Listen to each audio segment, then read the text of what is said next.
Looking for financial insights you can trust? How do you protect yourself as an investor? What's the strategy? I think it's really simple. I think you just want to be diversified in your portfolio. The Payne family brings real-world experience to every conversation. Well, I think that's the problem right now is, right, a lot of people that are close to retirement, they're taking so much risks. And if we do get a big sell-off, it could derail their retirement. Listen to the Pain Points of Wealth on the Red Apple Podcast Network. This episode is brought to you by Progressive Insurance. Fiscally responsible, financial geniuses, monetary magicians. These are things people say about drivers who switch their car insurance to Progressive and save hundreds. Visit Progressive.com to see if you could save. Progressive Casualty Insurance Company and Affiliates. Potential savings will vary, not available in all states or situations. The Dr. Sky Experience on the Red Apple Podcast Network. 5 minutes after the hour, ladies and gentlemen, welcome once again to another exciting edition and iteration of the Dr. Sky Experience. We like to call it, and welcome you to Theater of the Mind. As we continue to talk over this vast audience of Talk Radio 77 WABC, always great guests, as you tell us, ladies and gentlemen, from a wide variety of subjects. If you're a first-time listener, thank you for joining us. A regular listener, we appreciate you. And yes, to each and every one of you, our very special wish for a peaceful Hanukkah season, which starts just hours from now, and a joyous and splendid Christmas season. And yes, ladies and gentlemen, a happy and healthy, prosperous 2026.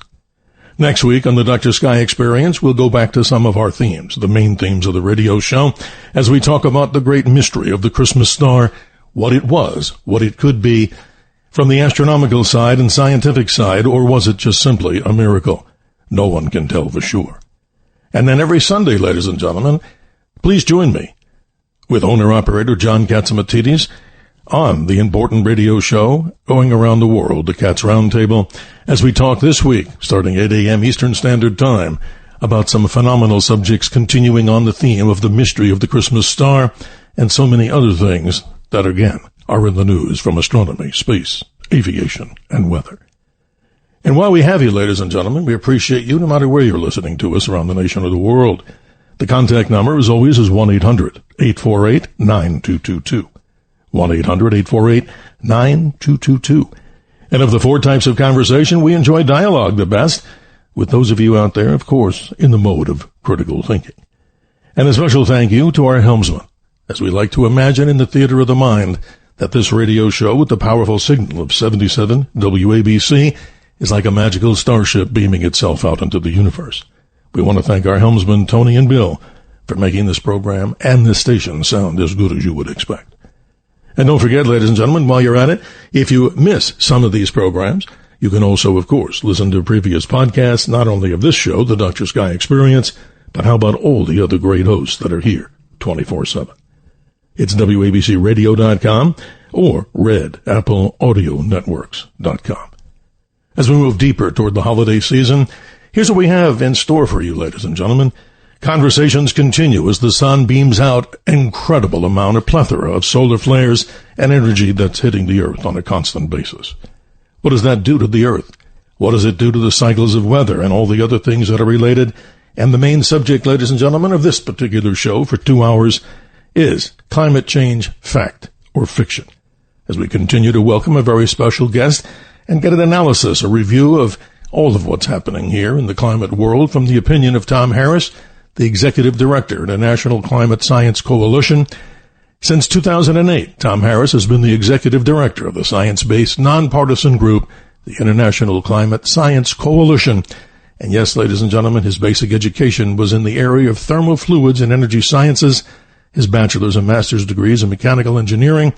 Tom has 46 years plus experience in working in this particular subject, and as a mechanical engineer and project manager, science and technology communications professional, and media advisor to a former opposition environment critic in Canada's federal parliament.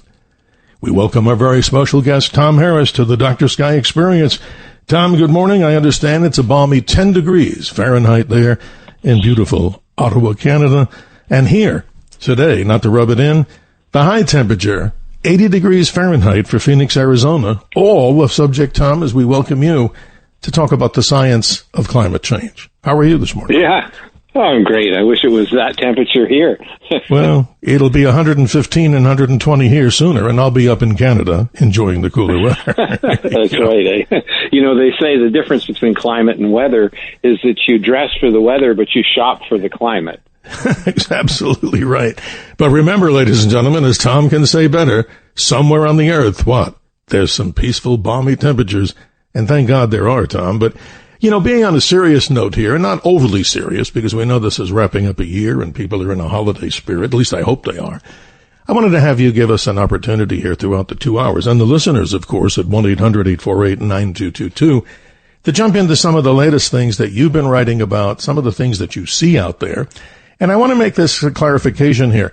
We obviously are open to anybody out there that has any reverse feelings on this particular subject, because Tom has done an exhaustive amount of speaking and information research on this, and he's open to your questions, whether it's pro or con, as long as we do it, right, Tom, in the concept of dialogue and something that we love, critical thinking. What say you? Yeah, exactly. Tim Ball, who was a historical climatologist, was one of the absolute very first people to point out the problems with the climate scare. He said, we can disagree, but we can agree to not be disagreeable. And, you know, so I mean, the fact is, if you can't change your mind when new information comes about because you're just angry, well, it's a big loss. I mean, as I told Laura Ingraham when I was on Fox News a couple of years ago, it was actually because I listened to the other side. You know, I was invited into a local geologist's laboratory, and he showed me that there was no correlation between carbon dioxide and temperature in Earth's history. And if I just yelled at him and didn't listen, well, I guess I'd still be thinking there was a climate alarm. Wow. There you go. Well, you know, look, I just repeat these points because I think they're important to get the audience engaged in conversation, pro or con, on subject matter like this. Simply this, the debate on climate change is been going on, Tom, for over 200 years, more than $154 billion, maybe way more than that, and that might be an understatement, to address the climate change issue, pro or con, and over 220,000 scientific papers published on climate change since 1980. And I'm sure you're part of the climate scientific papers too. So tell us more. I mean, it's an amazing subject. It either gets people, like around the dinner table for Thanksgiving, they say don't talk politics. But this one could be a very charged topic, as of course it is. But we have a lot of things to talk about. Yeah, one of the reasons why this is important is because it's not just an academic exercise. You know, they actually use papers to make national policies and to decide where the money goes. And right now, the Climate Policy Initiative out of San Francisco, they've been tracking where all the money goes, how much it is. Turns out it's around $3 billion a day that's going to climate finance around the world. And they're probably only tracking a half or a third of it, but that's how much they track. So the money involved is really unbelievable. Since 10 years ago, when the Liberals came into power in Canada, just Canada, little Canada has spent $200 billion on the climate issue. And it's a complete waste because, of course, Canada has no effect on climate change except when you're near a city. And so there's $200 billion for a small country like Canada, or at least small population, completely down the drain. Yes. It's interesting, Tom, as you know, and I say this often because I study this side like you do, and others have great research on this. All weather, and I'll repeat it, all weather comes from the sun. That's not deniable. But the fact is, right now, through the throes of Solar Cycle 25, all you have to do, ladies and gentlemen, is check websites like spaceweather.com. We recommend them. They're a nonpartisan organization that also talks about solar-related activity. So all this is at an all-time high. But, Tom, what I'd like to get into a conversation with you and then talk about some of the things that you're engaged in and maybe give us a 2025 wrap-up as we move to the new year. Something called climate realism initiatives. I want you to define that because whether you're a climate change believer, a climate change denier, or whatever the words, not necessarily my exact words, what we read in mainstream or downstream media, depending on your view, let's talk about this. We're trying to reach a point where we can get to climate realism initiatives. Describe it to the audience because I think there's more power to say maybe we can calm everybody's nerves and, maybe work together on this subject and find out what the real source is without the panic involved. Yeah, exactly. I mean, climate realism is a recognition that climate always changes. The only constant about climate is change. If it weren't for climate change, I would be sitting under 2 kilometers of ice right now. Correct. Because 25,000 years ago, during the last glacial, almost all of Canada was covered in the northern part of the United States by miles thick ice. So, yeah, there's climate change. When they call us a climate change denier, I just laugh. I say, no, I deny that I deny climate change. It's obvious. It always happens. And we have greenhouse gases, thank goodness, because were it not for greenhouse gases, the Earth would be a frozen ice ball. But the climate realists, they say, however, at this particular level of CO2, which is about 420 parts per million, the increase in temperature because of more CO2 is going to be very small, because the Earth is actually saturated. The atmosphere is saturated from a temperature point of view. And, the analogy that we use is we say it's like painting the side of a barn red. When you put the first coat of paint on, it causes a big change in the temperature or in the color. You put second, third, fourth coats on for weathering, but it doesn't really change the color of the side of the barn much, because from a color perspective, the barn is saturated with red paint. And that's what's happened in the atmosphere. And there's some very leading physicists, in particular William Happer from Princeton University, who's a specialist in radiation physics. And he shows very clearly that we could double CO2 and it would have very little effect on temperature. It would have a big effect, however, on agriculture. It would be great for agriculture because, of course, most plants evolved at a time when CO2 was much higher, and that's why they pumped CO2 into greenhouses. So the increase in CO2, which is the main greenhouse gas they're worried about, will have very small impact on temperature. Interesting. And we go back into the chronicles of history, ladies and gentlemen, not to sound like we're conducting a class here on the air. I like to say this, and I think you would agree. I have a smile on my face. Welcome to what? Theater of the Mind, which is radio. And that's awesome, because obviously we're not seen on television here, but we're talking about these subjects so people can get involved in this. And what I find about it very interesting, Tom, as you and I have talked before, of the 5 major so-called extinctions in geologic history, if you go back to the Ordovician, which is talking about what? Some 445 million years ago, many of these individual extinction events, which, by the way, the Earth seems to be Mother Earth, very resilient, thank God, but many of these were global cooling. Describe some of that, because a lot of people may not even know that, and not to discount the fact that carbon dioxide may or may not have played a role later on. Well, yeah, and that was, in fact, what convinced me that the climate scare was wrong. The professor of geology, who doesn't want me to use his name because, the scientists get in a lot of trouble when they say things that are not politically correct. But regardless, their jobs are still at stake. I'm hoping that's going to change over the next few years, because more and more we're seeing the climate scare doesn't work. But at a point, for example, 440 million years ago, we were in what was probably the coldest period in the whole geologic record, which is about 600 million years. And at that time, carbon dioxide was 10 times higher than today. And I looked at that and I thought, oh, that doesn't match what I'm hearing in the news. So the professor showed me, other times through history, CO2 was very high, up to 15 times today, and the Earth was not necessarily warm at all. As I say, at that time, some people call it the ice ball Earth theory, that at that time the Earth, including the oceans, was all covered with ice. So, the interesting thing is that if you look over the geologic record, there is no correlation between CO2 and temperature. And that's why, of course, that when you see CNN, for example, interviewing scientists, they don't talk to geologists, because geologists just laugh at this. They say, look, we're at one of the lowest levels of CO2 in Earth's history. We're at one of the lowest temperatures as well. So the fact that there's been warming of 1.3 degrees in the last 145, 150 years, that's a good thing, because we were in the middle of a little ice age previously, in the 1700s. So thank God there's been some warming. So, geologists just laugh at this because they have a much longer time frame perspective. Exactly. Ladies and gentlemen, welcome to our theater. The sign on the marquee is Theater of the Mind. You're welcome, of course, and encouraged to get in on the conversation and the dialogue. 1-800-848-9222. You may have questions or comments, pro or con, on the subject matter that we're talking about here. We welcome all kinds of conversation as long as we have a dialogue with what, Tom? As we call it, critical thinking. And it's so fascinating because as we talk about these particular subjects here, I know you, with all the research that you've been doing, you're a public speaker, you're all over, you're on television. I want to remind people that your website, as we do this radio show here, the Dr. Sky Experience, ICSC-climate.com, ICSC-climate.com. There's so many subject matters to talk about here, and I wanted to start off with just an analysis, because you brought up something interesting before, that you have somebody there that you don't necessarily want to give the name of, and in the area of geology, or a specialist in, that subject matter.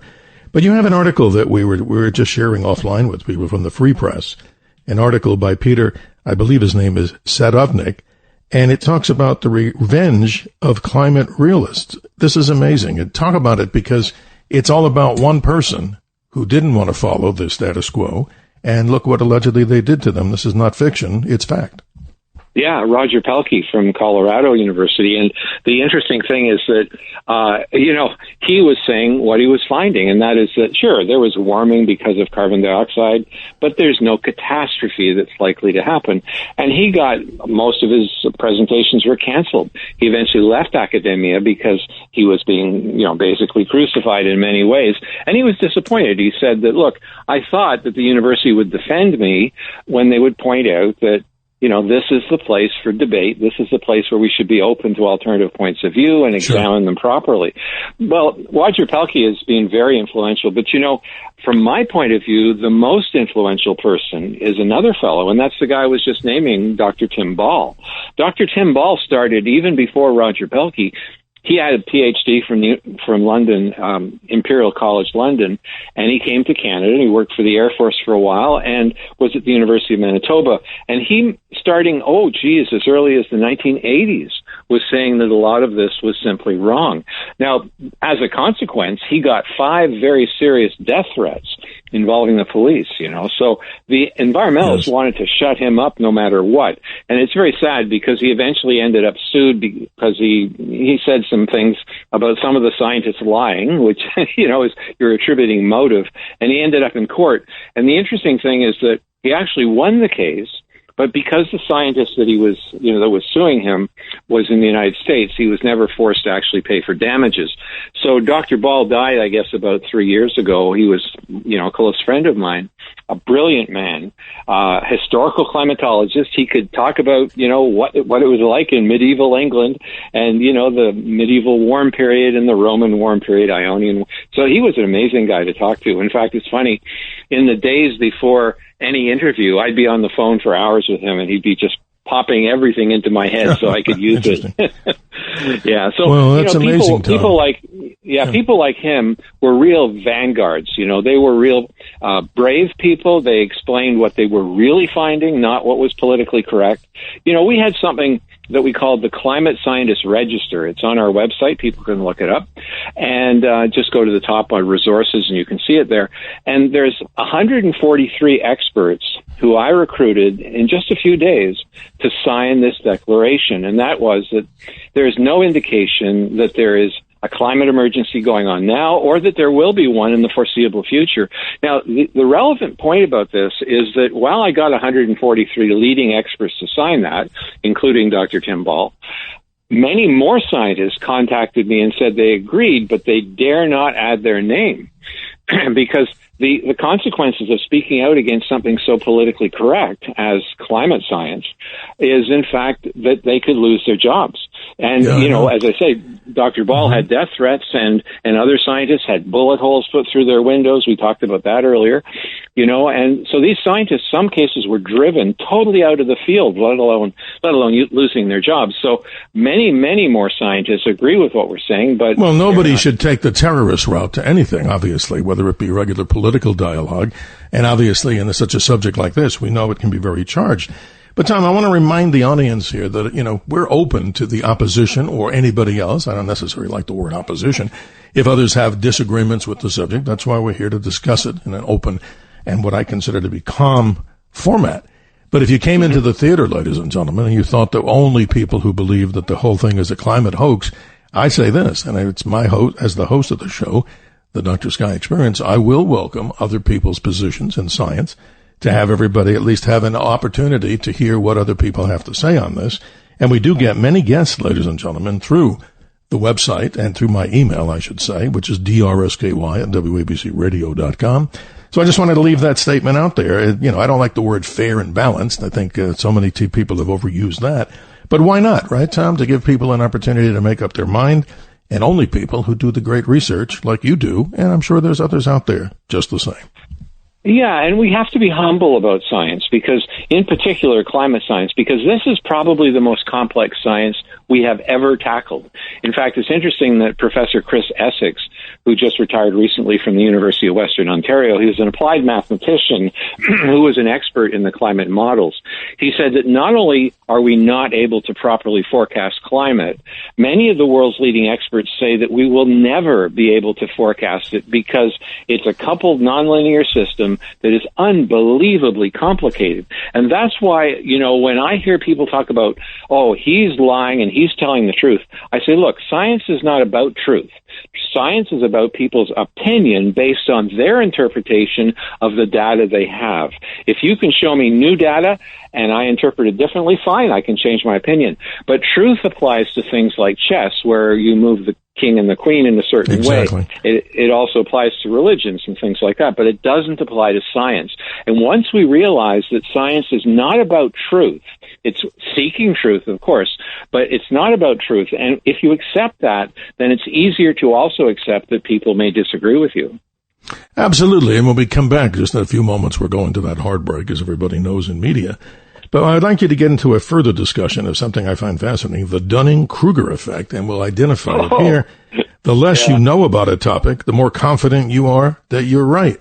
Now, that's a broad-based statement, but it has so much to be spoken about when we come back from the break here, and so many other things, Tom, because what I want you to get into, please and kindly, talking about some of the videos that you've done out there. I mean, you have a whole plethora of these videos up on YouTube, and obviously people can make their minds up about this, and I think it's important because we're talking, ladies and gentlemen, about how, as you hear all these different experiences, as we've had Tom Harris on here many times, I value his experience here. You know, as you sit down and discuss this whole stuff, now it seems like after the COP30 in South America, so many people, I think, many of those that were totally on the bandwagon that, hey, the earth is going to be destroyed in 5 years or less with the activism, we're trying to reach a point and define it again. Climate realism initiatives that make what? Sense out of nonsense, and try to at least come together where we can maybe agree on something and find solutions to these problems. Yeah, let's be realistic, because otherwise we're wasting trillions of dollars and risking the whole security of our energy supply system, which, as Texas showed when they had the blackout, kills people. It's amazing. You know, a website that I'm looking at here, I don't know much about it. It's called HIPPO, HIPPO, and listeners, of course, can go there, and simply they say in theirs, I haven't done the research on them, maybe you'll be able to look this up during the break, but they say the best locations statewide to live as far as having the least amount of the effects of climate change, and again, that's a broad-based discussion, Vermont, New Hampshire, Utah, Wisconsin, and Minnesota. And they say the worst, if there is such a thing, I guess the other side is the worst, if it's the other side is the best, Oklahoma, Texas, California, Louisiana, and Mississippi. Lots in that little blurb that I just put out there. Again, don't know much about who they are from HIPPO, but I just looked this up, and it says the worst states for climate change. What say you in about a minute before we go to the break? Yeah, well, I guess the bottom line is, if you believe there's a climate emergency, you don't want to live beside the ocean. You know, if you're living up high in the mountain, if you're living high in the mountains, which, by the way, obviously Obama and company don't believe that because they buy mansions right beside the ocean.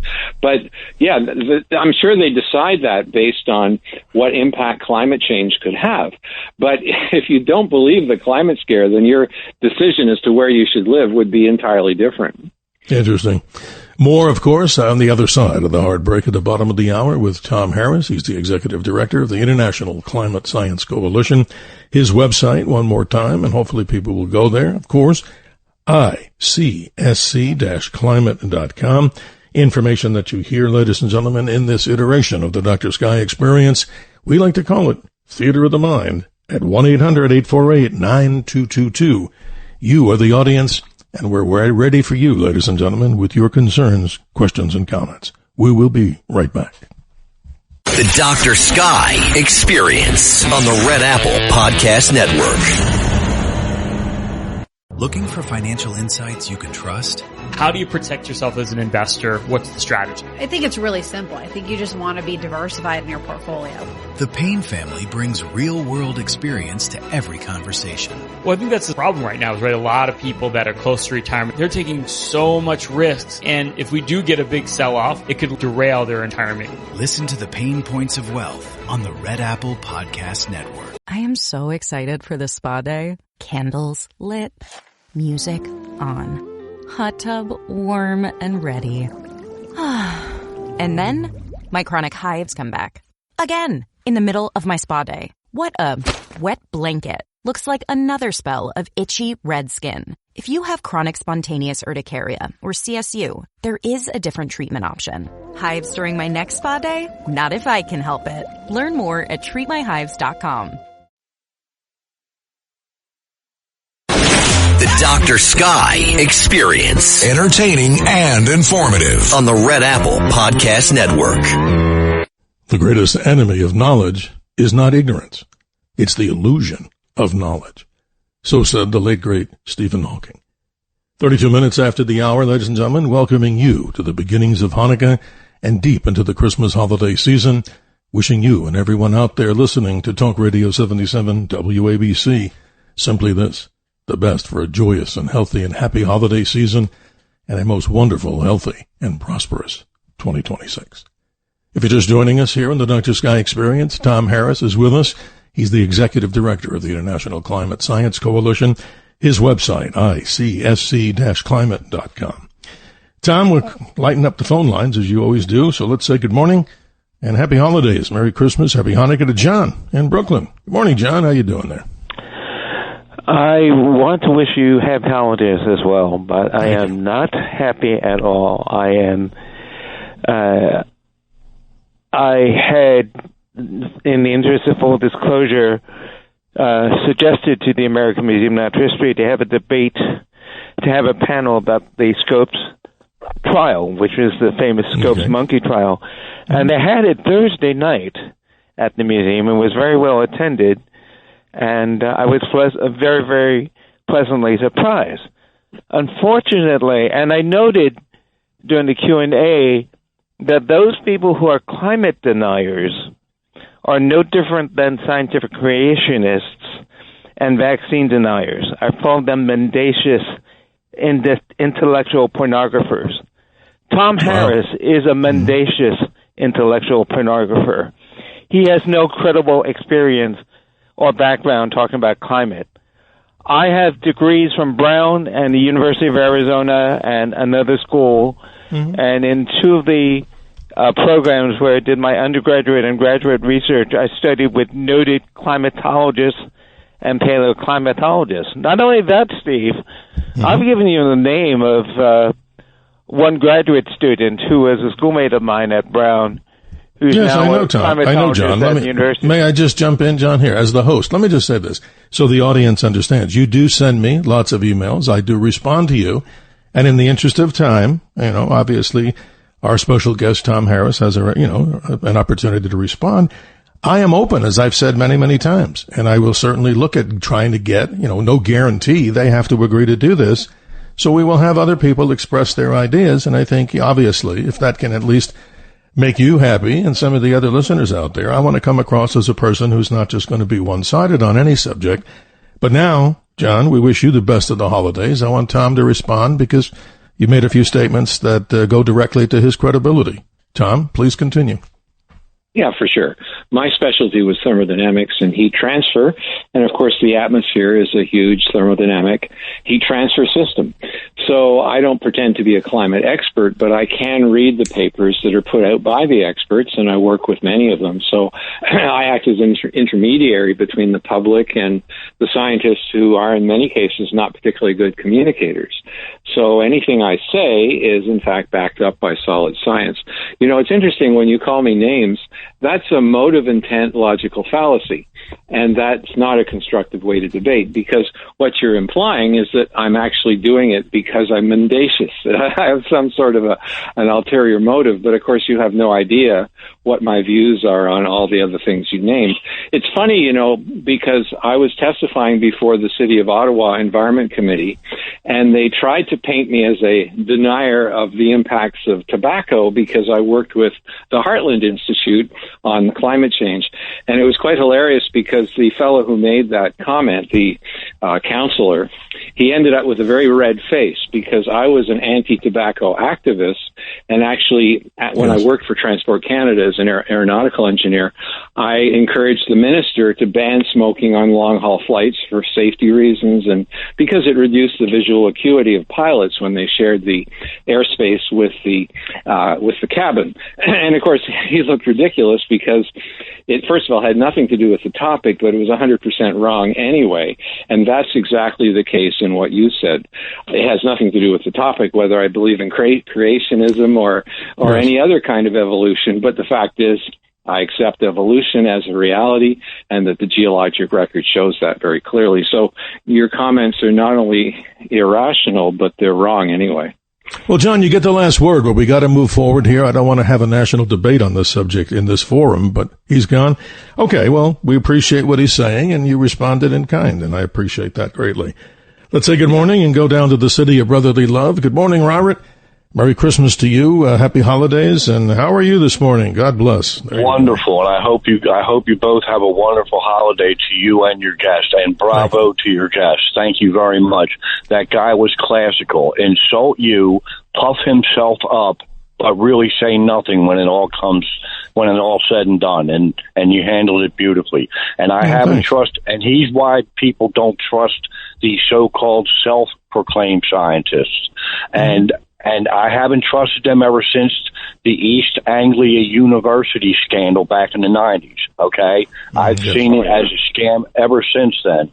But my question is pointed to your guest, and I'm sorry, I forget his name because I'm getting old. But Tom Harris. That's okay. Tom, I'm sorry. Yes. He had mentioned that it was the carbon dioxide, because the people who want to get rid of the carbon dioxide are starting to scare me. Now, he said it was about 120. I did read that. And just for context, back in the days of the dinosaurs, when fauna and flora was much bigger, everything was much bigger, and it was warmer and more humid, but the CO2 level was about 300 or 290, 300 parts per million. And I'm wondering at what point, we're at 120 now, and if it goes below 90, 420 plants, okay, 120, and if it goes below 90, don't plants start dying?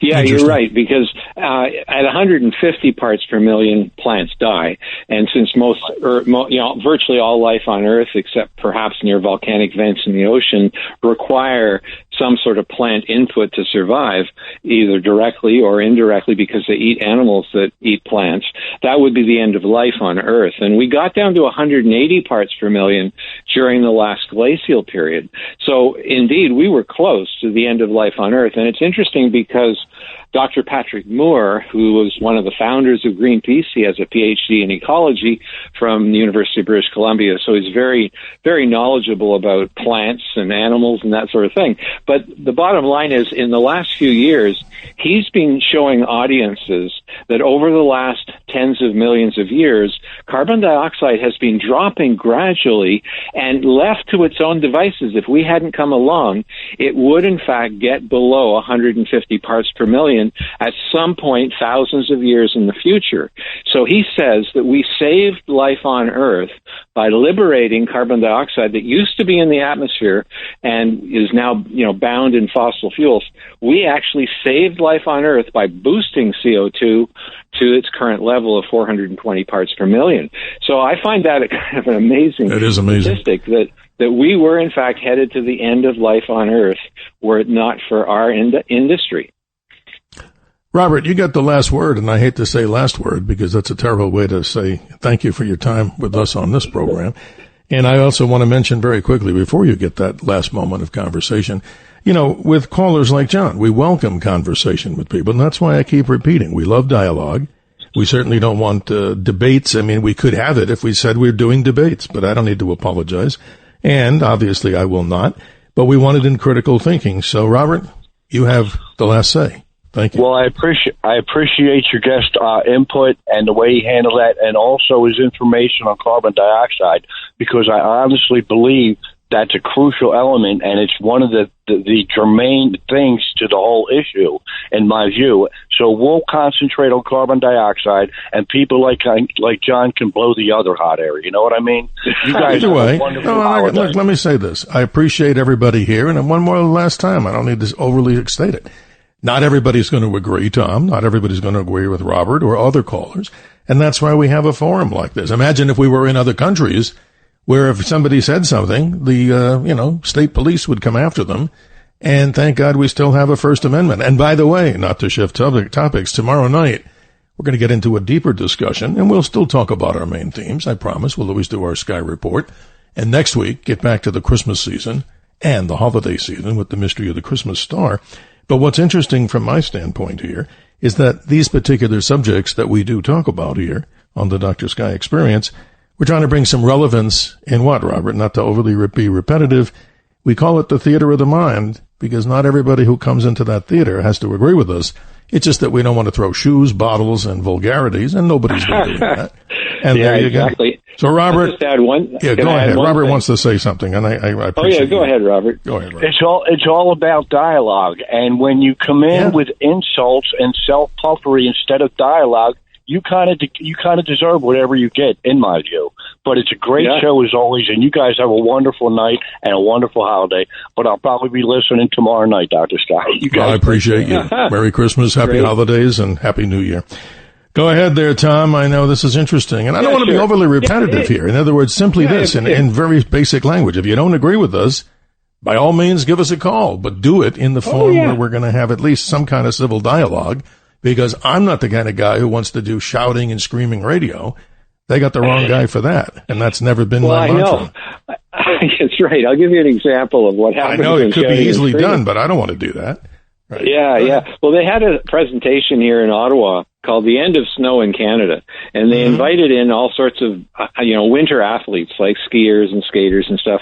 I called them ahead of time. I called the organizers. I said, why don't you bring in a scientist who actually specializes in this so that he can show what's really happening to snow in Canada? And, of course, the bottom line is across the northern part of the world, including Canada, there's a very gradual rise in the amount of snowfall.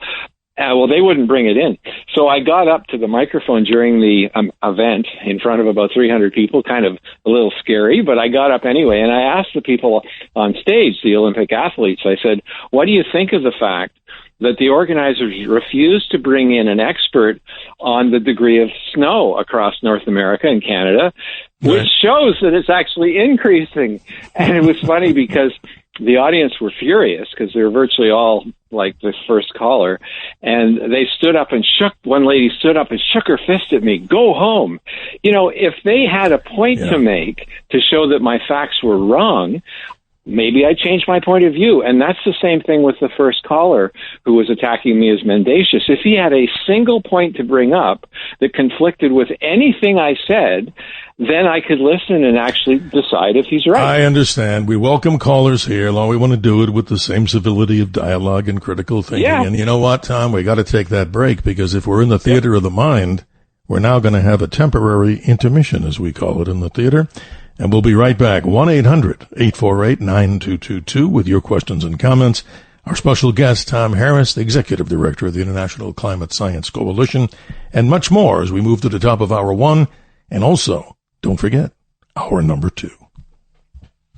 The Dr. Sky Experience on the Red Apple Podcast Network.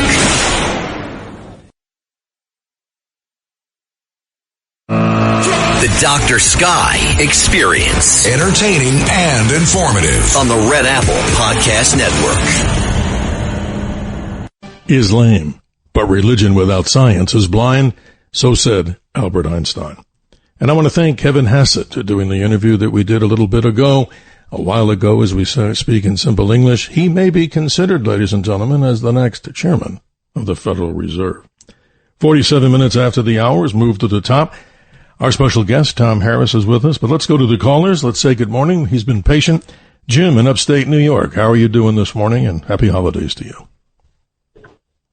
Good evening, Dr. Sky and Tom. you hit it right on the head when you first came out about the money aspect of it. I don't have the technical expertise of your previous caller or yourself. As a practical person, you just look at the Earth, and there was the Ice Age of the dinosaurs. The Tropical Age, the Ice Age. It's been changing since the Earth ever existed. As far as the climate crisis, people, it created a crisis and profit from it. From Al Gore with his carbon credits, to recently with the Green New Deal. I'm all for cleaner Earth. You see our cars today; they're very you bet. Our tractor trailers, in the old days, you see them spewing smoke. Now they're clean, and there's a darker element to it too. That China is one of the worst polluters in the world. They have a new coal-fired power plant coming on every week. They have no oil and gas, yet they're going around trying to secure as much oil and gas as they can. But they do control a large part of the rare earth minerals for lithium batteries. As the United States, we're rich in natural resources, oil and gas, and exactly. I think their tentacles run deep in Washington with the Biden administration, trying to eliminate cars and everything electric and green. China makes all the makes most of the components for windmills, lithium batteries. I think there's a deeper component in it. It is a money grab, and there's billions of dollars that people live on, grants and research. Yeah, you say it so well, Jim. No, you really do. Tom, jump in because he's on fire and he's right about this. And let's hear Tom's response. This is important. Yeah, sure. China has a sweetheart deal. They know that the climate scare is benefiting them enormously. And they build, of course, a lot of the green energy with coal. I mean, it's sort of funny to think of the fact that they're expanding coal-fired power plants at an enormous rate, like you just said, but they're also using the coal to make the electricity needed to make the wind turbines and to make the solar panels. So the more they can get us dependent on renewable energy, and it's not really renewable, but regardless, the more we can get, the more we are dependent on renewable, we're then more and more dependent on China. And, Trump recognizes this as a massive security threat, which is why he's trying to develop critical earth, mining and other substances, nickel, things like that in the United States. So he's doing a good job actually trying to reduce the reliance on China. China, you have to realize that in 1992, when China and many countries signed the Framework Convention on Climate Change at the Rio Summit, China was still called a developing nation. So they were given an out clause, like all developing nations. They said in the Framework Convention, and that's the foundation of the Paris Agreement and everything else, they said that the first and overriding priority for developing nations was poverty alleviation and development, not greenhouse gas reduction. So what it means is China can build coal stations forever. They don't ever have to reduce their greenhouse gases because coal is the least expensive form of power. And if anybody challenges them and says, look, you're not capping emissions at 2030 the way you promised in the Paris Agreement, they'll just simply say, nope, we've got an out clause. And, it's interesting because in the Peru Conference of the Parties, which was the United Nations Framework Convention meeting in Peru in 2014, and they actually cornered the Chinese negotiator and they said, look, will you change the Framework Convention, recognizing that China is now, well, in this case, twice the emissions of the United States? And China's ambassador, or China's negotiator said, yes. No. The purpose of the Paris Agreement is to enforce the Framework Convention, not to change it. So China's got a sweetheart deal. They make most of the so-called clean energy using coal, and they also don't have any emission limits. Interesting. Jim, your final comment back as we approach to the top of hour one. Go ahead, please.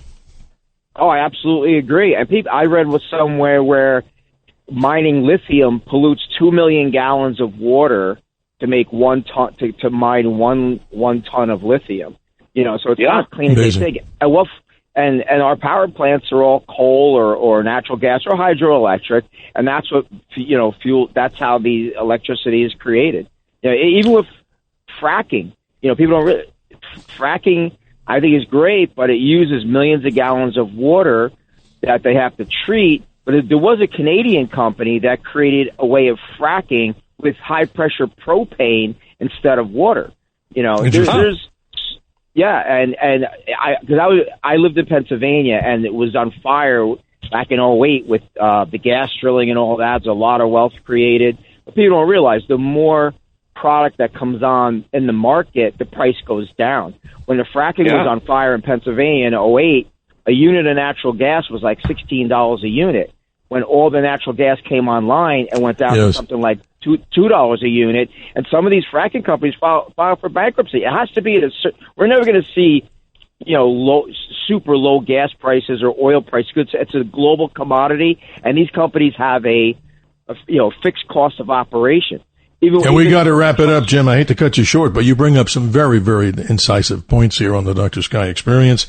All I can say, and I'm sure Tom seconds the nomination, you and your family, a joyous holiday season and a wonderful Happy New Year 2026, and hope you'll be part of our show as we continue into the new year. Thank you so much. Well, if we have a few moments here before the top of the hour here, let's go to Dave in Massachusetts. Dave, good morning. How are you? You're on with Tom Harris. Go ahead, please. Hi, gentlemen. Tom. Hi, Dave. Merry Christmas. Merry Christmas to you. I read a book a long time ago called Slanted Truths. It was about how the Earth just sort of self-regulates itself. It was by Margolis Snow. The other question I have is, I went to sea for 50 years in Merchant Marine. Of course, we pay a lot of attention to weather. Oh, yeah? On the open ocean, that must be rough. Mm-hmm. Yeah, I've seen some weather, as they say. But yes, sir. My question is, computers, okay? None of this started till the computer age, where they do computer modeling.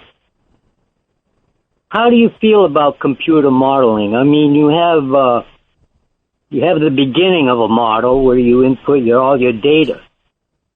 And I guess sort of like, the butterfly effect. Suppose you move a decimal point in the data in the beginning and you run the program, of course you're going to get a result.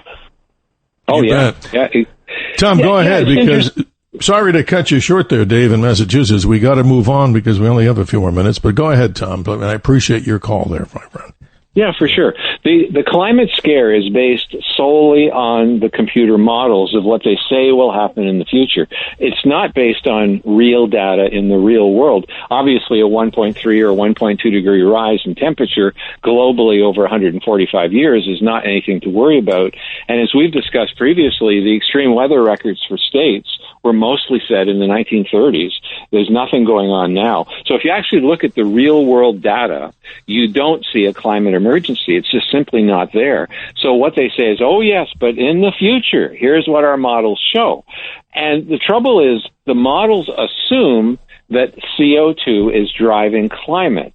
And when you actually compare the models with the real effects on the Earth, you go back 30 years, run the models starting at those conditions 30 years ago, you run the models, the amount of warming they're forecasting in that period, they call it hindcasting because it's in the past, they get temperatures at least twice as much increase as what really is observed. So if the models don't work with the real world data we have over the last 30 years, why do we think they would work in the future? So the bottom line is the climate scare is based on models that don't work. If I had a stock broker who every time he used his computer models to tell me what stock to buy, that he was totally wrong, I'd fire him. And so would I. Dave in Massachusetts, you get the last word here as we wrap up hour number 1, and a very wonderful and joyous holiday season to you and your family. Please continue if you're with us. Okay. Thank you very much for your information. Happy New Year and Merry Christmas. We can say Thank you, sir. Well said. He said it so well, didn't he, Tom? Thank you. Oh, yeah. Great. I love the hour number 2, right around the corner, ladies and gentlemen, with much more information from our special guest, Tom Harris, the Executive Director of the International Climate Science Coalition. Check out his website, a plethora of information there that I'm sure you would appreciate, whether you agree with us or not. That's the whole purpose of doing Theater of the Mind. We obviously bring out many subject matters, and the subset of that is to expand our minds into things that we probably don't talk about during our days and our lives that are run by the sun, when we're busy doing what we're supposed to do, tending to our families, working at our jobs, and doing the other things that we do when we obviously spend more time during this particular iteration, the Dr. Sky Experience, talking about what? Astronomy, space, aviation, weather, celebrity guests, and stories of American exceptionalism. And today, Tom Harris talking to us about what's happening in his opinion in the world of the climate crisis. What is it? And what are some of the reasons that we might want to hear to calm our nerves down and go to a level of something called climate realism initiatives? Very well done. And ladies and gentlemen, just a quick sky report before we go to the top of the hour hard break. Just remember, one of the best meteor showers of the entire year is about to take place and is actually happening. So where you're ever listening to the Dr. Sky Experience, looking high up into the sky, into the east, the northeast for some on the west coast, the big bright object that you see there is the planet Jupiter. Just a few degrees to the left, meteors will rain out of that part of the sky called the Geminids, from the zodiac sign of Gemini, the twins. The peak of the shower starts on the evening hours of the 13th. As we move into the early morning hours of the 14th, could be one of the best meteor showers of the year. But again, Tom Harris, I get a lot of emails that people say, you told me there'd be meteors, but I didn't see any. Meteor showers are very fickle, just like comets. And one astronomer described comets as they both have tails like cats, and just like cats, they do exactly what they want. We'll be right back with hour number 2 at 1-800-848-9222. If we didn't get you on the air, like Matt in Manhattan and David at Staten Island, stay there if you want, and we'll do our best to hear what you have to say in the Theater of the Mind. The Dr. Sky Experience on the Red Apple Podcast Network. The Dr. Sky Experience on the Red Apple Podcast Network. I'm your Nightbird, soaring high over the Talk Radio 77 WABC platform to all of you around the nation and the world. We wish you the best for a great holiday season. Nighttime, a time for contemplation on the many mysteries of the universe and issues of concern about our existence on this tiny rock, the planet Earth. At 7 minutes after the hour, it's my privilege and honor to be sitting behind this microphone, thanking owner and operator John Katsimatidis, and from the executive staff, Chad Lopez, wishing each and every one of you, ladies and gentlemen, as the beginning of the Hanukkah season starts in just hours, and of course, the Christmas season. Next week on the Dr. Sky Experience, we move back to the mystery of the Christmas star and other holiday-related themes about the wonders of the universe. Our special guest, continuing here in hour number 2, is Tom Harris, the Executive Director of the International Climate Science Coalition. You can go to his website. We encourage you to do that. It is icsc-climate.com. Tom, welcome back. Thank you for being up early with us as we continue to talk about these important subjects. But let's see if those callers from hour number 1 are still with us, and let's welcome Matt in Manhattan. Good morning, Matt, if you're on the air. You're on the air. How are you this morning? Great. Tom and Dr. Sky, thank you for taking my call. You bet. If we recall that some years back there were 2 professors, one at East Anglia University and the other one, I think, at the University of Virginia. And they were caught emailing each other concerning the truth or the lies about climate change. Their emails were subpoenaed, and it all came out about what climate change actually was, i.e. a fraud. Go ahead, Tom. Well, yeah. In fact, the words they used is we have to hide the decline. In fact, there was a funny video done about that. Hide the decline. And, yeah, so they didn't want the people to understand that there was a decline in temperature at certain points when CO2 was rising. So, yeah, that showed that they were very much motivated to create a catastrophe, and we have to realize that scientists are people. They're not robots like Data in Star Trek. They actually are people, and they're influenced by all kinds of factors, including who funds their research and whether or not they'll get a tenured professor position, things like that. So, if you go with the flow and you don't question authority, you're much more likely to advance in academia than if you actually publish papers and admit that data doesn't support a scare that is very politically correct. And we saw that certainly in the East Anglia emails. Matt in Manhattan, I only heard some of what you said. It was like a solar flare cut us off. Are you still with us? Because I wanted you to get out your full question or comment. Go ahead. I'm still here, yes. Go ahead, sir. Mm-hmm. Yeah, I'd like to add something. I see that Earth Day is ironically on the 22nd of April. And I say ironically because that is Lenin's birthday. I thought that was kind of odd. Yeah, yeah, exactly. Well, in fact, many of the people that support the climate scare believe that the world should be under world governance and that, in fact, capitalism is wrong and all that sort of thing. So there, Patrick Moore, who I talked about earlier, who's one of our board of directors, Dr. Patrick Moore, he actually said that one day he looked around the Greenpeace boardroom in one of the board meetings and he realized he was the only non-Marxist there. And so, what happened is when the Berlin Wall fell, a lot of the green activists, actually in those days they were anti-American peace activists, they moved over to the green movement and they brought their Marxist ideas with them. And Patrick Moore talks about that a lot, how in many cases the environmental movement was hijacked by people from the Marxist side of the equation. Interesting. So Lenin was also known, I guess, by the name of Vladimir Ilyich Ulyanov. That's an interesting guy to bring up there. Very good. Yes, you're Russian good, yes. Very good.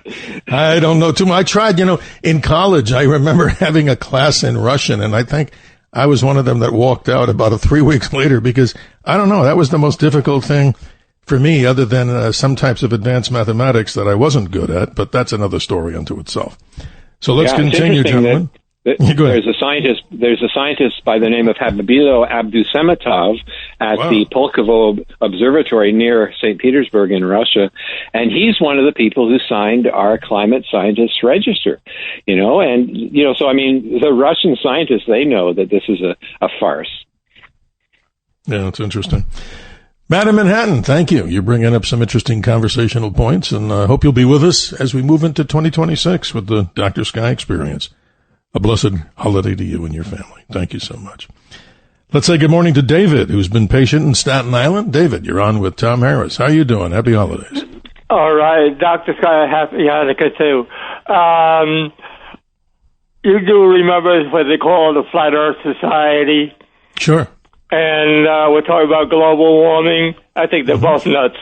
The second thing I should tell you is that I had a fight with somebody many years ago for something that was discovered, and I went along with the intelligence of my education, dumb as I am, with my former brother-in-law.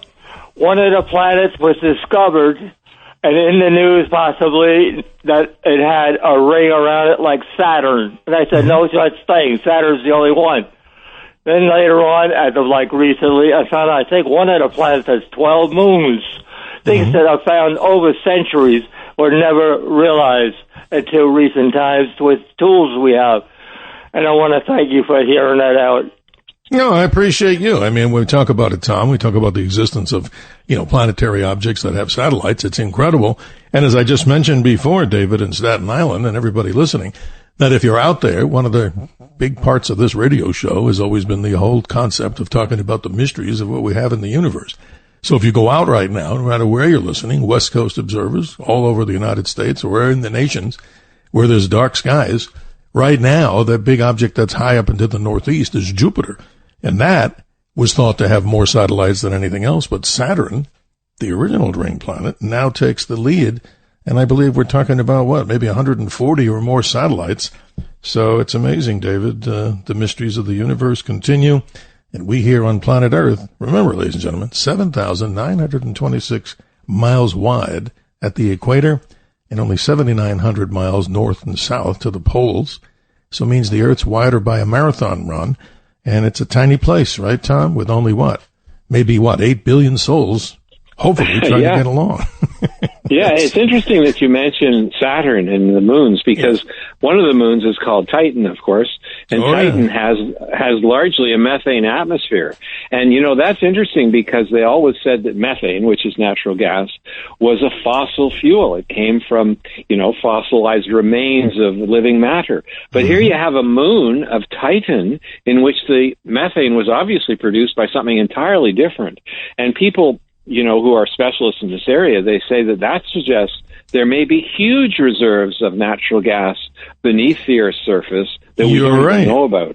Absolutely, uncharted. And what do we not know about the oceans? I mean, thanks to David in Staten Island, he brought us up about the whole subject of these other worlds out there and the complexities. But going back to Titan, this is for everybody listening, of course. The NASA, good folks at NASA are looking to send a probe there, similar to the Ingenuity, that tiny little helicopter that was on Mars. This one will be much larger. You may know about it, Tom. The listeners may not, called Dragonfly. And it will have the ability to move around Titan. And what's so strange about Titan is that it actually has lakes that are filled with octane. And you can actually see over years of taking images when the spacecraft were close, there's changes, as if you can see like the changes in levels like in Lake Mead. So there's something there that if we could ever get there and harness it, boy, that would be an unlimited supply of fuel if we still used, generated engines that use fossil-type fuels. There you go. Pretty wild, huh? Well, right. And the helicopter on Titan will be much more mobile than the one was on Mars, because Mars has only 1% Earth's atmospheric pressure, whereas Titan has what? It's a bit more than Earth's atmospheric pressure. It is. So we have a much thicker atmosphere on Titan to operate a helicopter. So they'll be able to fly all over the place, seeing lakes of liquid methane. It's going to be very exciting. Well, to end off on the subject there, I know time is a little different. We want to talk about your subject matters. But again, back here at the University of Arizona, we were with the team when the Descent Huygens probe went down to the surface of Titan, and it was actually very successful. And that's how they determined that it has this incredible area of liquid octane. Imagine that. You just put in the hose and you'd fill up, but it's a little more complicated than that. Yeah, but that might be a gas station. Might be a gas station for future spacecraft. Right. Hey, you never know, but it's the largest moon. Yeah, it's the largest moon in the solar system that has an atmosphere, just to be on the astronomy side. The largest satellite of any planet is Ganymede, which is of Jupiter, that planet that's out there right now, the big white thing in the sky, if you have clear skies, 400 million miles away around. And the Ganymede satellite is even larger than the planet Mercury. So go figure. Jupiter is an incredible place. But, Tom, I wanted to get back to you and the listeners out there. 1-800-848-9222 as Theater of the Mind continues. We're all welcoming you, ladies and gentlemen, to express your opinions. And we don't have to always agree with what we're saying, but we just do it in the form of dialogue and critical thinking, I would hope. Let's get back to your topics because time is limited here. You had a very interesting study that you sent me. It's called a climate study widely used by central banks that have obviously retracted some of the statements in there over errors. Now, this sounds complicated. What does all this mean in simple English to the listeners out there?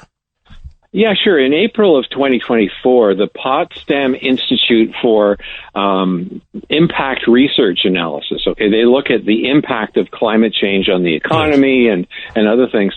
They put out a paper in which, believe it or not, they forecast that the change in GDP for the world, it would change by 62% reduction because of climate change. Okay, it's a massive amount. And they said that by 2050, there would be a $38 trillion cost of climate change across the world. Now, the United States GDP is only about 30 and a bit trillion. So this was every year, they said, starting around 2049, we would see an equivalent loss in GDP, the equivalent of the complete GDP of the United States, and that would occur every single year. Wow, and that's incredible. That research was actually adopted by a group that's called Greening the Financial System, and that's NGFS, Network for Greening the Financial System is the proper name. And what happened is that a lot of central banks around the world, including the Bank of Canada, they forced banks to actually use the Potsdam study to do what they call climate stress testing. You see, banks have the requirement to look to the future and do stress testing. What happens under certain scenarios? Will they be able to service their debt? Will they be able to actually loan money properly and that sort of thing? And part of what they're required to do in a lot of countries is called climate stress testing. And they have to look at, simple things like what would happen to our branches, the actual buildings of brick and mortar, if in fact there was a climate emergency or a climate crisis.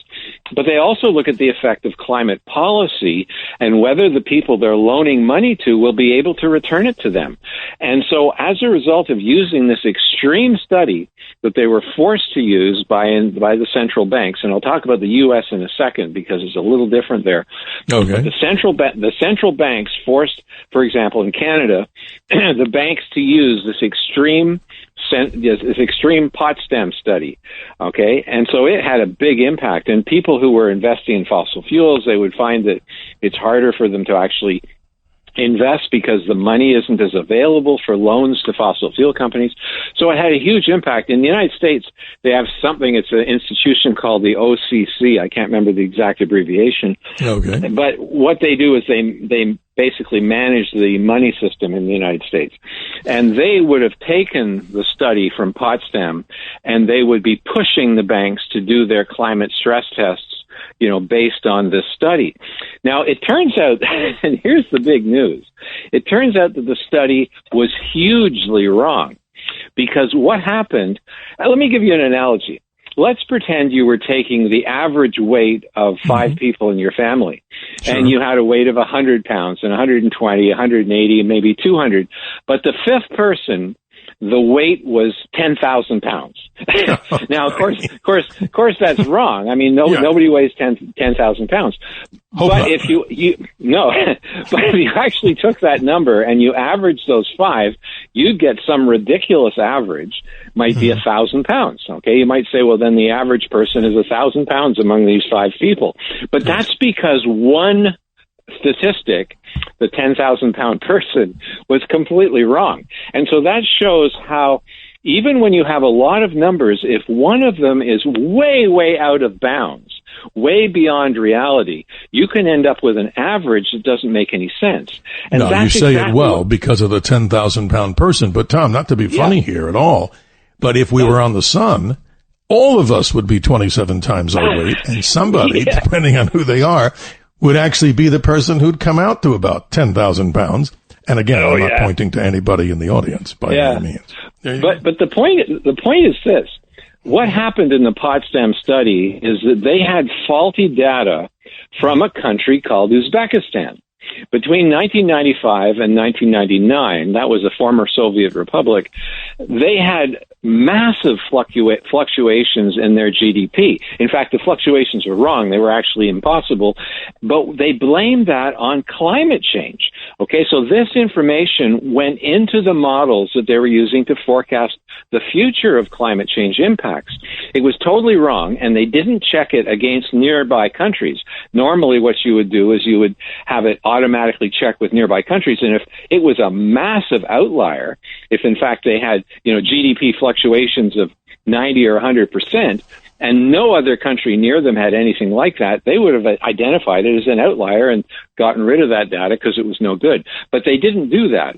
They just allowed the Uzbekistan data to massively change the total economic impact on the world of climate change. And they use that data to forecast, as I said, a 62% reduction in GDP by the year 2100, which is completely wrong. And so it's like garbage in, garbage out, obviously, if it's not accurate numbers or if there's no verification on this stuff. So no, you bring up some good points. Go ahead. So all these banks were using a completely ridiculous forecast as to how much the temperature would affect GDP.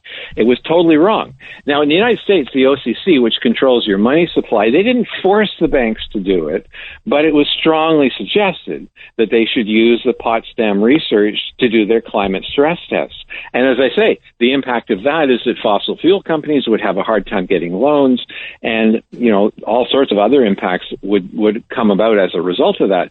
But what other scientists did is they found these mistakes. And so Nature, the journal that published the Potsdam paper, actually retracted it. And it turns out then that the banks in Canada and quite a few countries, not just Canada, but other countries too, their forecasts for the impacts of climate are miles off.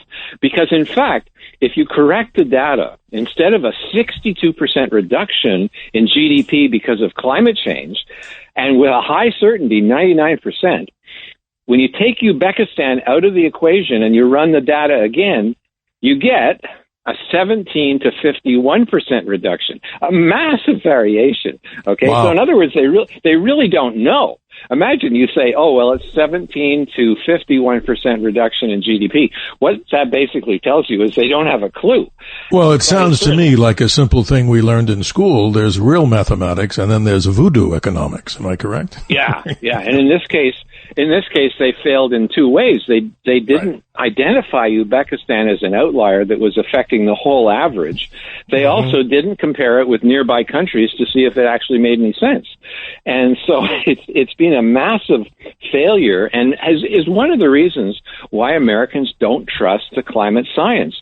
Because so often what happens is they'll publish a paper like this that is ridiculous, but because it supports a politically correct idea, none of the peer reviewers dare say, oh, well, this is garbage, because, of course, they want people to think there's a climate emergency. And right, and there's a plethora of these reports, Tom, like we reported before, and the number goes up. 220,000 scientific papers published on climate change since, let's say, 1980, and some may scratch their head and say, that's all? Well, obviously, that's a heck of a lot of stuff on a subject. So, in other words, if it was settled, why would there be all these position papers, like white papers? That's right. You could lay all those people off. Why bother doing any more research on it? Because we know the future.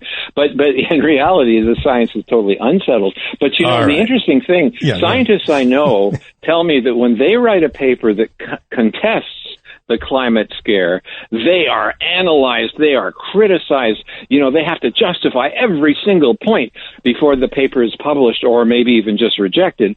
But when you're agreeing with the politically correct mantra, like in this case, oh wow, it just goes right through and gets published, even with gross errors in it. Tom, when we come back from the hard break, it's just moments away here, ladies and gentlemen. Your questions and comments are very much valuable to this host as the Dr. Sky Experience continues. 1-800-848-9222. But to give a reason for people to call out there, and we encourage you, let's take this topic when we come back from the break. And here it is. The Inflation Reduction Act of 2022 was supposed to be the largest investment in climate and energy. And I wonder what the results from what Tom Harris is going to reveal to us when we come back, ladies and gentlemen, in just a couple of moments. These and so many other subjects that we'd like to talk about. Again, if you're just joining us, who's our guest? Tom Harris, the Executive Director of the International Climate Science Coalition. Check his website. It is icsc-climate.com. And as we talked about, Tom, here, the sun rules and, makes all the weather happen on the earth, and all the extinctions that we've had. Mother Earth seems to have an ability to rebound, not that we should pollute or anything like that. But what we're looking for, and let me not put words in your mouth, is the Climate Realism Initiative. Just explain that in about a minute again, because we're trying to bring both sides of the equation together and say, look, let's see what we can do to sustain. Look at all the electric bills that are out there. People in New Jersey, the last gubernatorial election was so heavily involved with concerns about electric power all over the country. Give it to us in about a minute, and then we'll come back with the Inflation Reduction Act analysis that you'll give us. Go ahead. Climate realism recognizes that climate changes all the time, and that whether humans are here or not, it's going to change. And we know ice ages have come and gone. It's part of nature. And in fact, the sun is probably the major driver of climate change.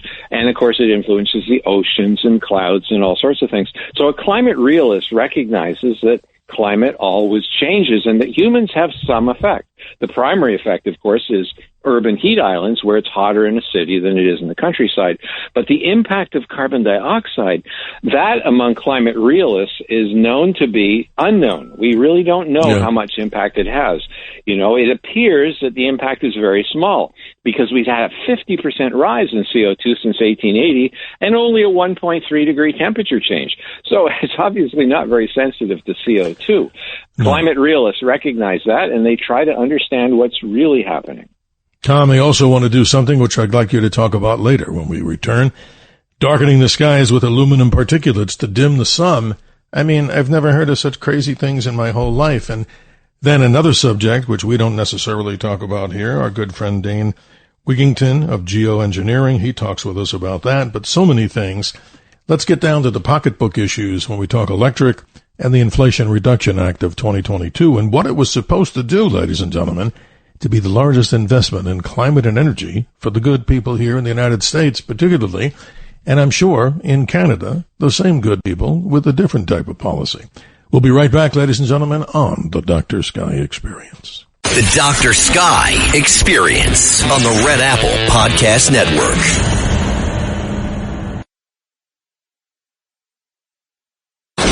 The Dr. Sky Experience. Entertaining and informative. On the Red Apple Podcast Network. Extinction is the rule and survival is the exception.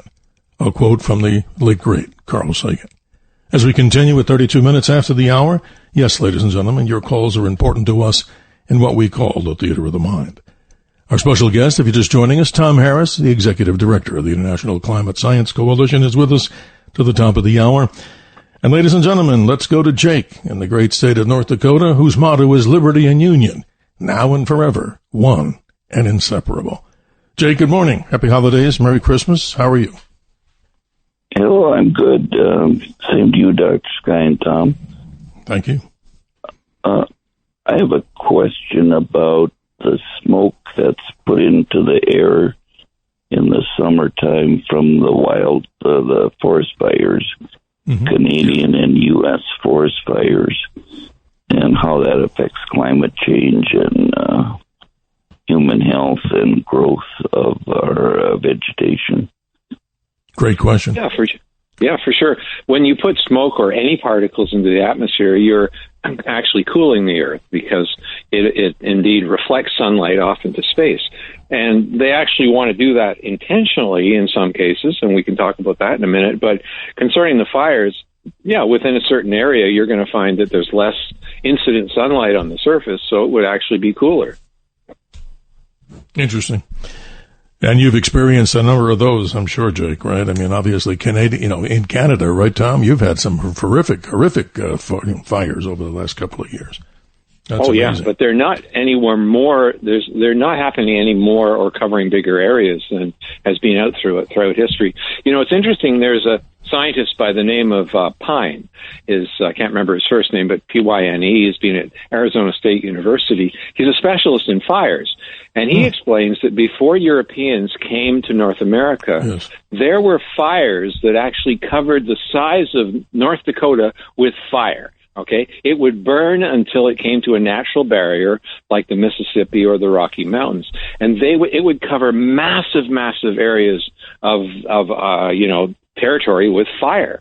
Now, that was part of the natural process because those were called crown fires, and they'd rip through the countryside. They wouldn't kill the roots of the trees, but they'd burn all the underbrush, and so they'd clean out the forest. And so for a long time afterwards, the forest was not susceptible to fires because the kindling, the underbrush, was gone. And, you know, it's interesting because we, of course, built homes, and we had to stop those fires, which was one thing disrupting nature. But the other thing is the environmentalists said that we could not clean out the underbrush because this was somehow against nature. And yet nature was already doing that before we came here. It would clean out the underbrush with these crown fires that would rip across the country. And so what happens... Yeah, and so what happens now is we get something called a base fire because... You know, what we've had is a big buildup of underbrush that's not being burned out, and the environmentalists are preventing us from clearing it out. And so when those fires start, they're called base fires, and they burn right down into the roots and kill the trees. So, in fact, the fires are worse in that way, largely because the environmentalists have prevented us from properly maintaining the forest. Interesting. Jake in North Dakota, if you're still with us, any closing comment that you'd like to make? I am. Go ahead, sir. I'm just wondering, I've heard, and this may not be true, that the Canadians have millions of acres of forests that have died because of disease or insects, and sometimes they would rather let that burn than not. Mm. And like we're getting a lot of that Canadian smoke down into Minnesota, Michigan, Illinois, and eastern USA. Yeah. Well, what we need to do is have controlled burns. Okay, those are where we intentionally burn parts of the forest in a measured, step-by-step way. In other words, we don't wait until there's a massive fire that covers a whole region and does what you're saying. We have controlled burns where we purposely burn certain areas, and that's what we have to do more. Once again, the environmentalists got involved and they said, no, you can't do controlled burns. So, they're just messing things up, because without proper maintenance, without controlled burns, you're going to have real big mess. Amazing. Jake, thank you so much for being part of the Dr. Sky experience. I appreciate you, and Merry Christmas, Happy Holidays to you and your family, and hope you'll join us again on the Dr. Sky experience, sir. Thank you so much. Let's say good morning to Peter in the great city of Boston. Good morning, Peter. You're on with Tom Harris. How are you this morning? Hey, how are you? Good.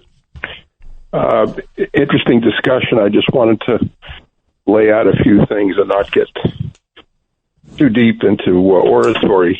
It's okay. All right. There's a retired scientist, an emeritus professor of atmospheric science at MIT, named Richard Lindzen, otherwise known as Dick Lindzen.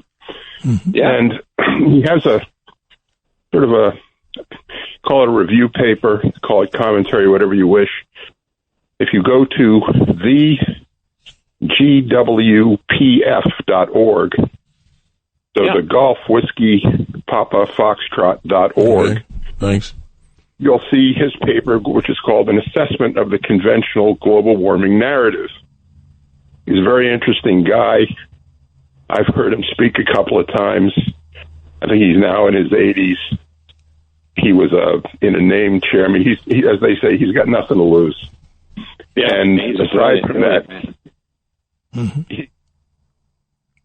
Go ahead, Peter. Yeah, you're talking about the Global Warming Policy Foundation, GWPF, and they've published his work, like the particular paper you mentioned. Richard Lindzen, he's the one that says that, in fact, the 145 years of a temperature change of 1.3 degrees, he says that's such a small change that you would never notice it in your entire lifetime.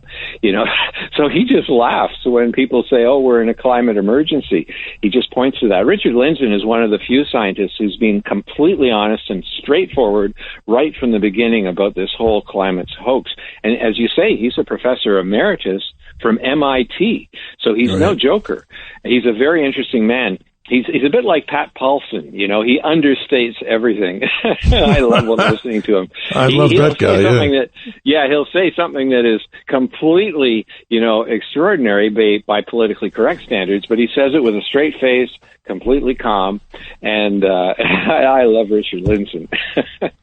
Peter, you get the opportunity to final comment or questions. Go right ahead, please, and thanks for calling. And just before you go on, Peter, my ancestors are from Boston. So they came to Canada as part of the United Empire Loyalists. So we opposed the revolution. So they were there you were there during the Tea Party. They were your relatives. Yeah, there you go. That's right. That's right. But we were originally from Boston. Peter, your comment, question, and thanks for calling. Go ahead, please.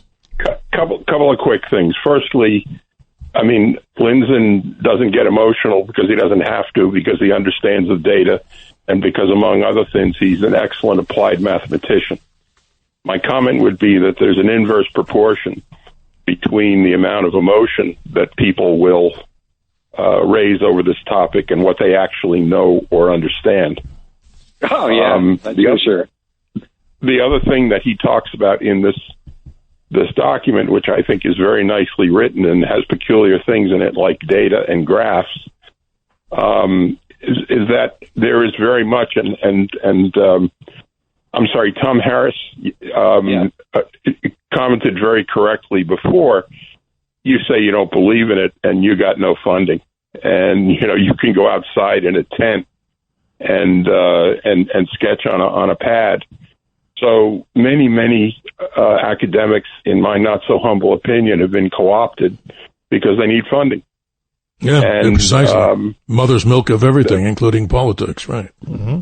Yeah, that's right. So there's that. And then the very last thing that I will comment on, which is something I'm actually looking into, and not to be self-aggrandizing, I'm just a simple engineer, not a climate scientist.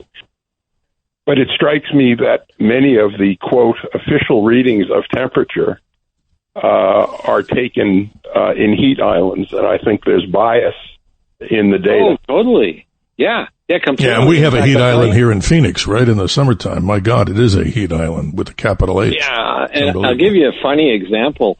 When the Soviet Union collapsed, suddenly the whole north of the Soviet Union got much warmer.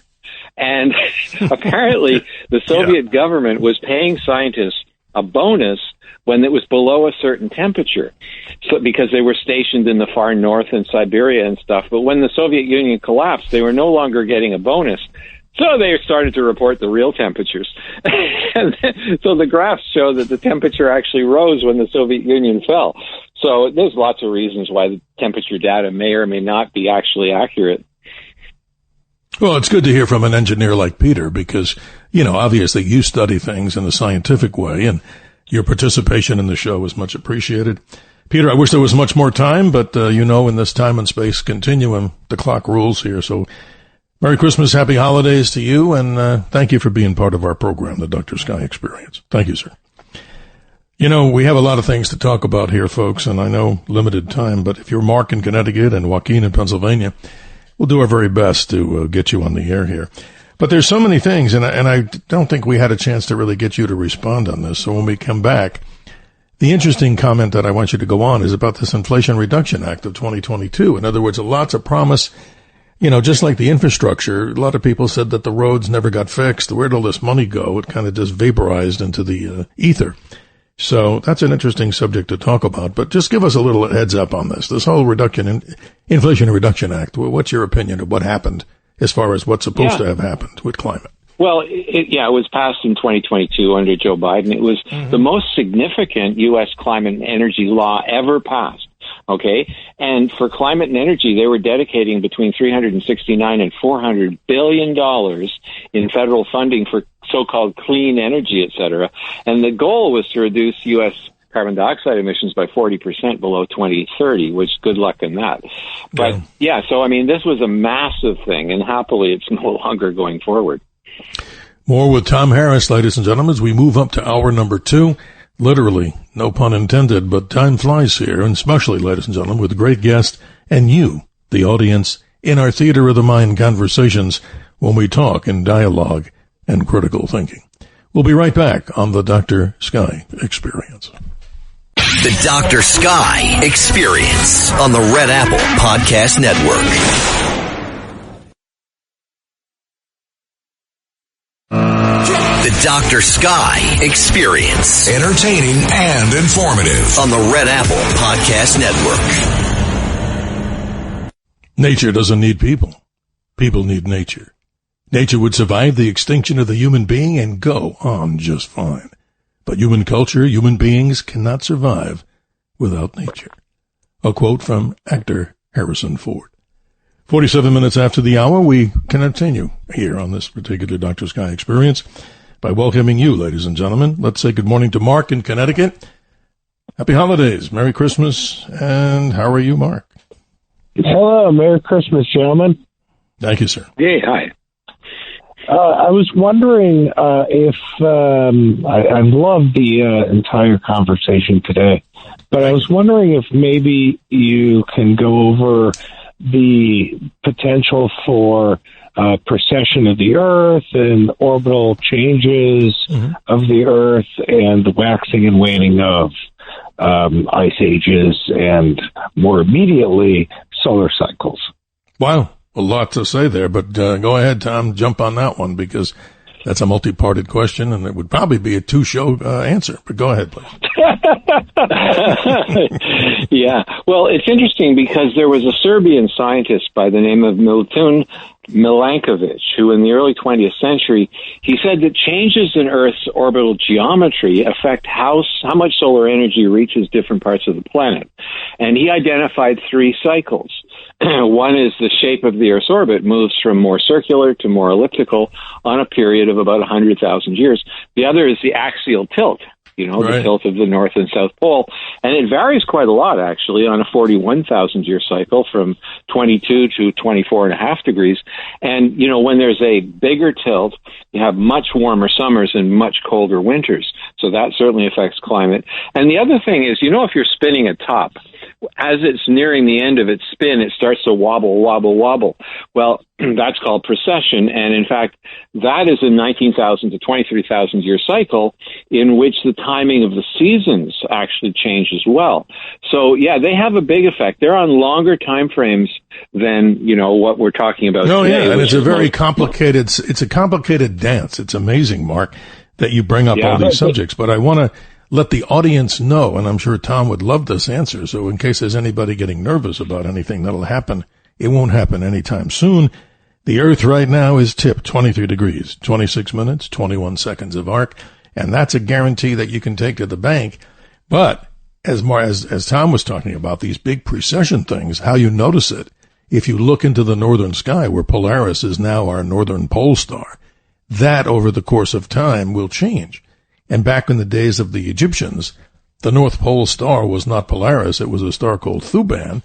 So for further evidence that you can see this, but none of us are going to be alive, right, Tom? 26,000 years or so. Well, unless you're planning your holidays for tens of thousands of years in the future, it really doesn't affect us, okay? But if we go to the transhumanism side, we'll live forever. So there you go. But Mark, you get the last comment.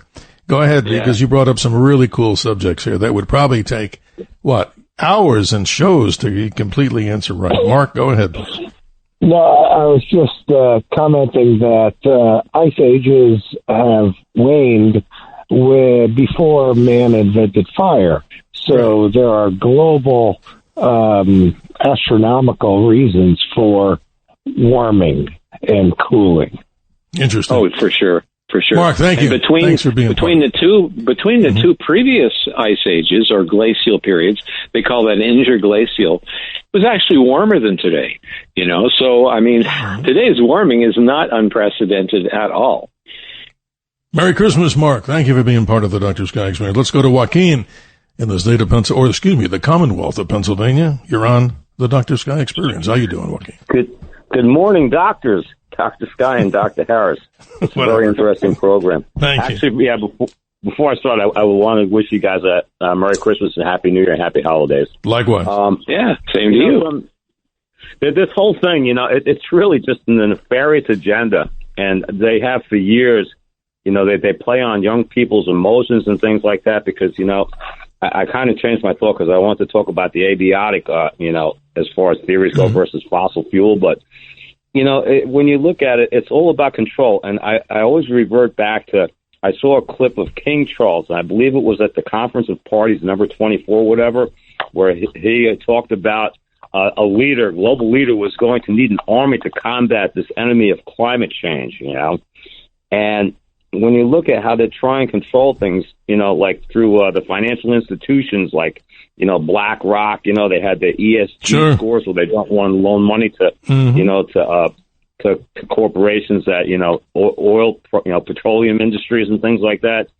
And unfortunately, I think one of the biggest problems now that we're facing as far as everything goes is that we're basically starting to get controlled by multinational corporations because no corporation really has any kind of a national allegiance anymore.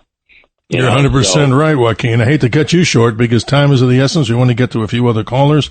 But go ahead, Tom. Joaquin always brings up some very enlightening observational points. Go ahead, please. Yeah, youth climate anxiety is a really major problem. Various surveys show that about 40% of American youth report feeling anxious, sad, or powerless about climate change. In Canada, they've done similar studies, and they find that, in fact, there's a massive reduction in happiness, generally speaking, among young people, and it's very sad. It says 37% of Canadian youth report climate distress, feeling fears of fear, sadness, anxiety, etc. So, it's sad what's happened.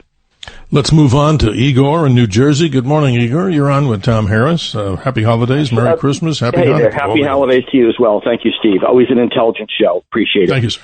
So I wanted to ask your guest two things. One, does he firmly believe, or is he admitting that the Earth is getting warmer? He seemed to contest maybe some measurements of sorts. Mm-hmm. And secondly, I wanted to ask him if he understood maybe since the Industrial Revolution, perhaps has man burned more fuel in the Industrial Revolution than in the previous history of the Earth? Wow. Oh, for sure. Yeah, in fact, nobody was burning fossil fuels Well, I guess that's not true. The Egyptians were burning some, oil that they found in the ground. But generally speaking, you're right that almost all of the fossil fuels that have been burned in history have been burned since the Industrial Revolution. And certainly the Earth is warmed, and we have to be glad about that, because in the 1700s, it was cold. And in fact, there was much worse weather in that time period. It's interesting, the Chinese Academy of Sciences find that when they look at the sediments in the Pacific Ocean, the times when there were more storms was during cold periods. So cold is bad for humanity. In fact, a study in the Lancet journal, in a medical journal in the UK, found that 20 times more people die from the cold than from the heat across the world. So, yeah, it's warmed, and thank goodness for it. Thank you, Igor. We got to move forward. Thank you very much, and happy holidays to you and your family. Let's close out our show. Mike in Queens, you've been patient. You're on with Tom Harris. Go ahead, please. Listen, thank you. A very interesting show. Just real quick. Lately, I've had a fascination with how all the bodies of water and all the rivers, I mean, they talk about it rising maybe a little bit here and there, but they're uniformly, they pretty much maintain a constant level that has been maintained for hundreds, if not thousands of years. I'm just curious if there's like a Wizard of Oz in the middle of the earth controlling the levels of the water, but I'm just fascinated. How is this possible? And by the way, when I'm on the highway, I see the pigeons sitting on top of the lamppost. They all face the traffic that's heading towards them. All over the city. I drive a taxi all night long. Wow, so, what an observation. For whatever reason, the pigeons and the little yardbirds, they all face the traffic coming at them. But we'll deal with that later. But right now, I'm just fascinated about how all these bodies of water, by and large, have maintained their level throughout the world for thousands of years. And thank you very much. Hey, Mike, you have a good holiday season. Go ahead, Tom. We'll wrap up the show. That's an interesting insight. I never thought about that, what Mike brought up. Yeah. Well, one of the interesting things is to look at the Statue of Liberty, the pictures that were taken a century ago, and compare them with today. The island that it sits on, the water level is exactly the same.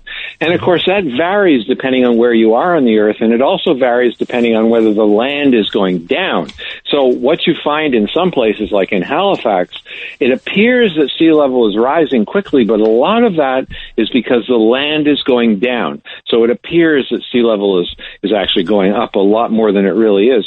Generally speaking, if you average sea level across the world, the satellites show that we're seeing a rate of sea level rise of perhaps 10 inches per century. Okay, that's a pretty small amount, and it's not anything we really have to worry about, but it's normal because the Earth has generally been warming, and there's generally been a reduction of ice, which melts. If you go back 8,000 years, we find that sea level was rising 10 times faster than today. So that was a very serious and dangerous sea level rise for people that live near the ocean. But today it's pretty modest, and it's not really accelerating a great deal at all. Well, Tom, I want to thank you and your family, the best of the holidays, and I appreciate that. And as we begin the Hanukkah celebration, as the sun sets, of course, just about within this day or so, or until the next day, very close on the calendar, and the Christmas season continues. Again, your website is icsc-climate.com. Hopefully we will have you back, not hopefully, to talk about and expound on some of these ideas. And then hopefully we can get to some kind of consensus on where we need to go. I want to talk in the future about how electric rates can be lowered by using different positive, energy sources. Windmills have gotten chopped down, obviously, in the sense, not physically, but, that's not really delivering the power that people need. So much more with you. Tom Harris, Executive Director of the International Climate Science Coalition. We thank you so much, and I appreciate your time, sir. Thank you very much. Okay. Thank you, Dr. Sky. Yes, always a great thing. And what's your local temperature now? Is it now about zero? What do you think? Yeah, something like that, or about minus 10 Celsius. And we've got lots of snow, so I'll be out skiing tomorrow. No, that's a beautiful thing. I love winter too, but here in Arizona, we just drive up to Flagstaff where you can do that. But again, not to rub it in, temperatures of 80 degrees here in December are quite unusual. There's something going on with the climate regardless, so we'll have to talk about the power of the sun and see if we can get to a better understanding. Once again, Tom Harris, thank you so much for joining us. I appreciate you.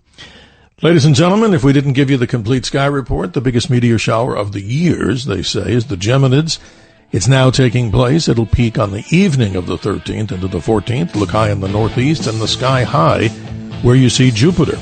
And I want to thank our helmsmen, both Tony and Bill, for navigating this signal. And now we pass the torch of dialogue to TJ McCormick for The Other Side of Midnight. We'll see you, ladies and gentlemen, another story in 24 hours or less about American exceptionalism as we celebrate the story of the Bill of Rights and so much more, ladies and gentlemen, here on the Dr. Sky Experience as we move to the end of 2025. Clear skies, great health, and again, a happy Hanukkah, Merry Christmas, and a joyous and prosperous and healthy 2026. We'll see you soon.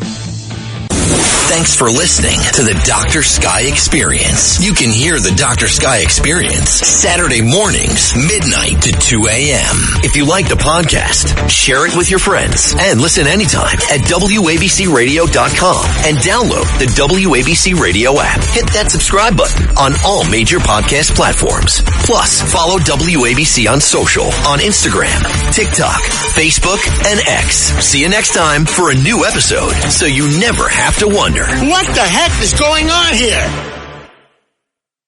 Looking for financial insights you can trust? How do you protect yourself as an investor? What's the strategy? I think it's really simple. I think you just want to be diversified in your portfolio. The Payne family brings real-world experience to every conversation. Well, I think that's the problem right now is, right, a lot of people that are close to retirement, they're taking so much risks. And if we do get a big sell-off, it could derail their retirement. Listen to the Pain Points of Wealth on the Red Apple Podcast Network.